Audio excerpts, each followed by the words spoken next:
Hello everyone, myself Rahul Vyas from PSC Adda.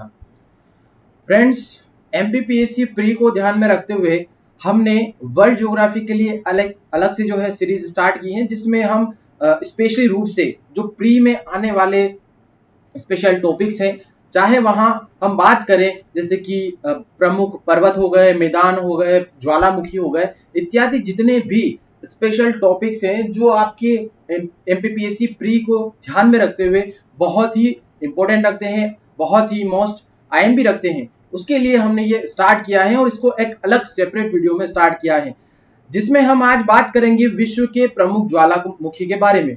यानी कि पूरे वर्ल्ड में मेजर वॉल्केनोस कितने हैं और कौन कौन से हैं, कहां कहां उनकी अवस्थितियां हैं, सभी के बारे में हम इसमें आज चर्चा कर लेंगे। शॉर्ट वीडियो है, ये ज्यादा लंबा नहीं जाएगा और इससे आपका जो प्रश्न है एग्जाम में वो डेफिनेटली जो है बनने के ज्यादा चांसेस रहते हैं। तो आप पूरा जो है वीडियो जरूर देखिएगा और अपने दोस्तों के साथ भी ये जरूर शेयर कीजिएगा जो भी एमपीपीएससी की तैयारी कर रहे हैं, और एमपीपीएससी प्री के लिए ये रामबाण वीडियो रहेगा आपके लिए। तो स्टार्ट करते हैं फ्रेंड्स, और सबसे पहले बात करेंगे प्रमुख ज्वालामुखियों में कोटोपेक्सी। कोटोपेक्सी जो ज्वालामुखी है ये आपको मिलेगा इक्वेडोर कंट्री में। इक्वेडोर कंट्री दक्षिण अमेरिका महाद्वीप का एक देश है जहां पर कोटोपेक्सी ज्वालामुखी अवस्थित है। अब कोटोपेक्सी के बारे में प्रमुख फैक्ट यह है कि कोटोपेक्सी ज्वालामुखी विश्व का सबसे ऊंचाई पर स्थित, ठीक है, सबसे ऊंचाई पर स्थित ज्वालामुखी है। ठीक है, यानी कि इसकी जो हाइट है, ठीक है, ये जो हाइट है आपकी इसकी ज्वालामुखी की, वो पूरे वर्ल्ड में सबसे टॉप पर है। ठीक है, कौन सा ज्वालामुखी है जो सबसे ऊंचा ज्वालामुखी है, तो वह हो जाता है कोटोपेक्सी। कौन से देश में, तो यह है इक्वेडोर कंट्री जो दक्षिण अमेरिका महाद्वीप में आता है। उसके बाद प्रमुख ज्वालामुखी में आता है विसिवस ज्वालामुखी का नाम। विसिवस ज्वालामुखी आपको यूरोप महाद्वीप के एक देश है इटली। ठीक है, इटली के समीप पड़ती है नेपल्स की खाड़ी।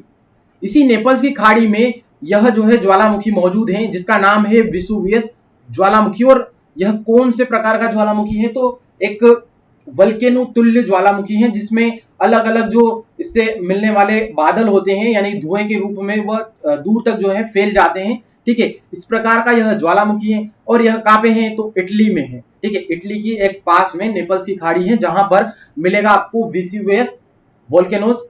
और इसके बाद हम बात करेंगे नेक्स्ट ज्वालामुखी के बारे में। इसमें आता है माउंट इरेबस। ये मिलेगा आपको रोस अंटार्कटिका।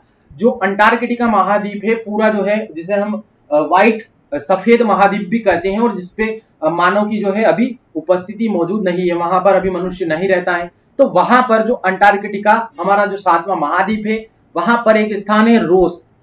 इस स्थान पर यह ज्वालामुखी मौजूद है। कौन सा नाम है इसका, माउंट इरेबस। जो माउंट इरेबस ज्वालामुखी है इसके बारे में यह प्रमुख तथ्य है कि यह एकमात्र सक्रिय ज्वालामुखी है अंटार्कटिका महाद्वीप का। ठीक है, तो अंटार्कटिका महाद्वीप का एकमात्र सक्रिय ज्वालामुखी कौन सा है, तो उसका नाम है माउंट इरेबस। ठीक है, यह कहां पर मिलेगा आपको, रोस अंटार्कटिका में। ठीक है, तो वहां पर बिल्कुल बर्फ ही बर्फ जो है बिछी हुई है, और उसमें भी ज्वालामुखी के होने की जो है अजीब घटना हमें देखने को मिलती है, जो क्योंकि एक ज्वालामुखी जो होता है वह एक गर्म प्रकृति की जो है घटना है, जिसमें लावा जो है अंदर एस्थेनोस्फीयर से जो है निकलकर बाहर आता है, जबकि पूरा जो अंटार्कटिका है वह किससे मिलकर बना है, तो बर्फ से मिलकर पूरा जो है ढका हुआ है। ठीक है, तो ये जो माउंट इरेबस था यह एकमात्र सक्रिय ज्वालामुखी है, यह याद रखिएगा, काफी इंपोर्टेंट है। इसके बाद हम बात करेंगे नेक्स्ट ज्वालामुखी एटना वोल्केनोस के बारे में। एटना जो ज्वालामुखी है यह भी कहां है, तो यूरोप के इटली कंट्री में, इटली देश में। और इटली में भी एक द्वीप है जिसका नाम है सिसिली द्वीप। इसी सिसिली द्वीप पर मौजूद है यह एटना ज्वालामुखी, जो एक सुषुप्त प्रकार का ज्वालामुखी है। ठीक है, जिसकी एक संभावना है कि कुछ समय बाद यह जो है ज्वालामुखी फट सकता है। इसके बारे में यह जानकारी आप याद रखिएगा।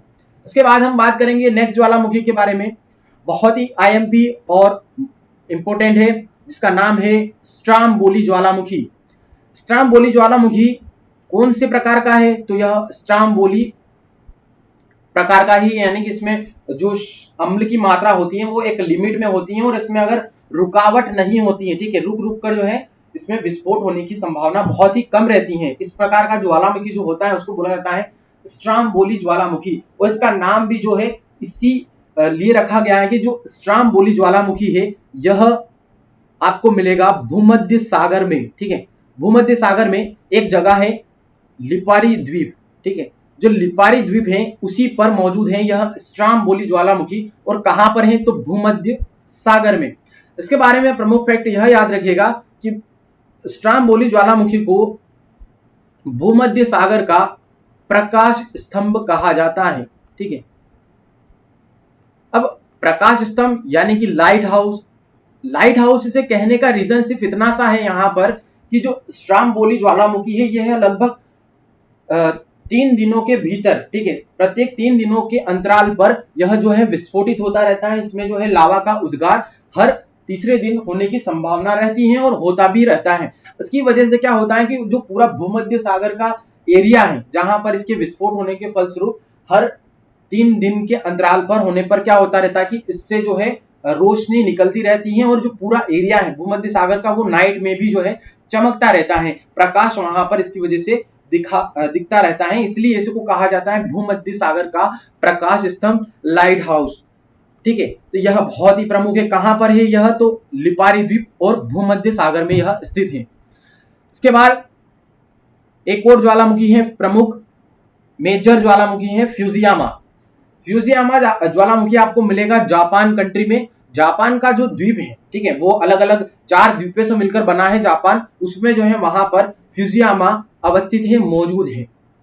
इसके बाद बात कर रहे हैं हम कि हमारे भारत इंडिया के संदर्भ में प्रमुख 2 ही ज्वालामुखी है, जिसमें से एक आता है नारकोंडम ज्वालामुखी, जो नारकोंडम द्वीप पर मिलेगा। नारकोंडम द्वीप जो है वह अंडमान और निकोबार जो द्वीप समूह है उसमें से जो नारकोंडम द्वीप है उसी पर नारकोंडम ज्वालामुखी अवस्थित है, और यह आता है हमारे इंडिया के सदर्न पार्ट में, जो बंगाल की खाड़ी में अंडमान निकोबार द्वीप समूह है उसमें।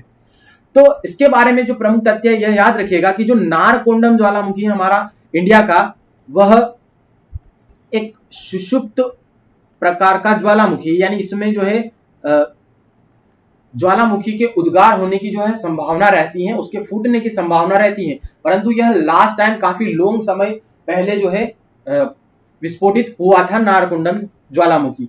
इसके बाद बात करें हम कि मेयोन ज्वालामुखी जो है यह आपको मिलेगा फिलीपींस, ठीक है।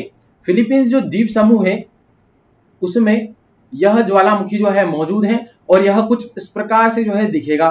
सबकी स्थलाकृतियां, सबकी इमेजेस आप अच्छे से देखिएगा, आपको माइंड में जो है अच्छे से याद रखने के लिए काफी हेल्पफुली रहेगा।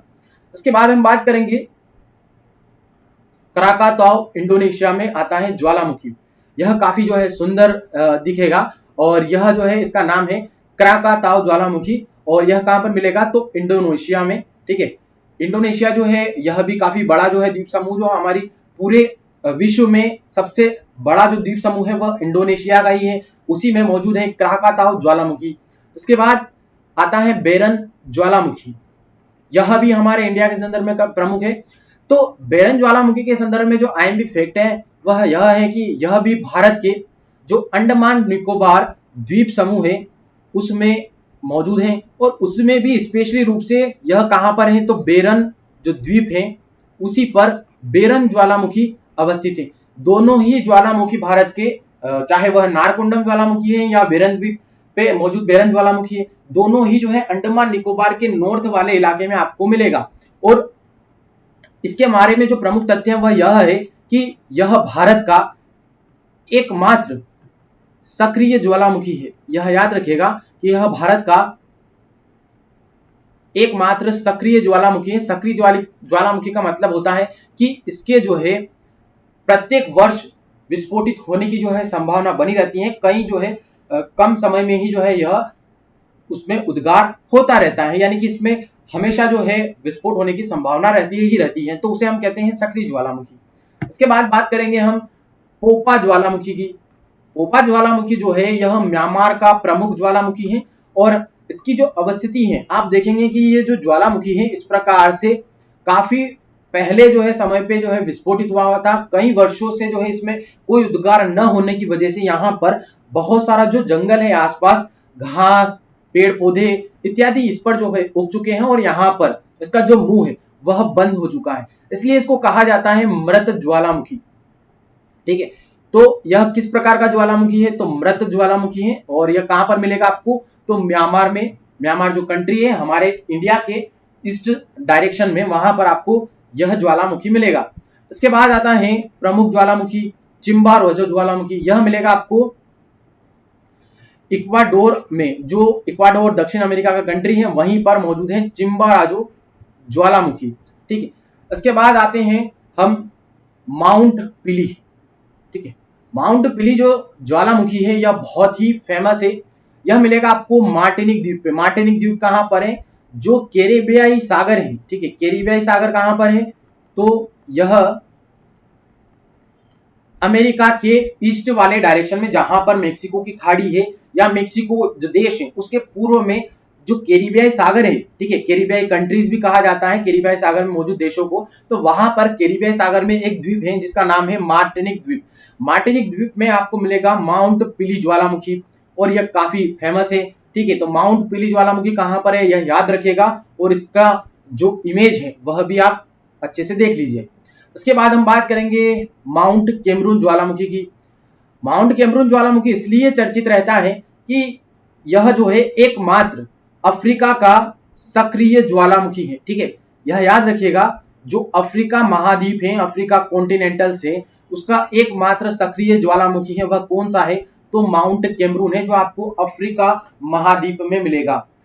इसके बाद प्रमुख ज्वालामुखी है वह आता है माउंट ताल। माउंट ताल जो है पूरी तरीके से जो है महासागर में घिरा हुआ है और यह मिलेगा आपको फिलीपींस। ठीक है, फिलीपींस बहुत सारे जो है छोटे छोटे द्वीपों का एक समूह है, उसी पर जो है यहाँ पर एक द्वीप है जिस पर फिलीपींस में माउंट ताल जो है ज्वालामुखी मौजूद है। इसके बाद हम बात करेंगे मोनालोवा ज्वालामुखी की। मोनालोवा ज्वालामुखी आपको मिलेगा हवाई द्वीप। हवाई द्वीप कहां पर है? प्रशांत महासागर में यह मौजूद है। जो आप हमारे इंडिया के अगर वेस्ट में जाएंगे तो इंडिया के वेस्ट में भी फिलीपींस के समीप लगभग प्रशांत महासागर का जो एरिया है उस प्रशांत महासागर वाले एरिया में आपको मिलेगा हवाई द्वीप। ठीक है, हवाई द्वीप काफी जो है बड़ा द्वीप है, जो अमेरिका का वहां पर मिलिट्री बेसेस भी मौजूद हैं और जो हवाई द्वीप है इसी पर है हमारा ज्वालामुखी मोनालोवा। ठीक है, मोनालोवा जो ज्वालामुखी है यह विश्व का सबसे चौड़ा ज्वालामुखी है।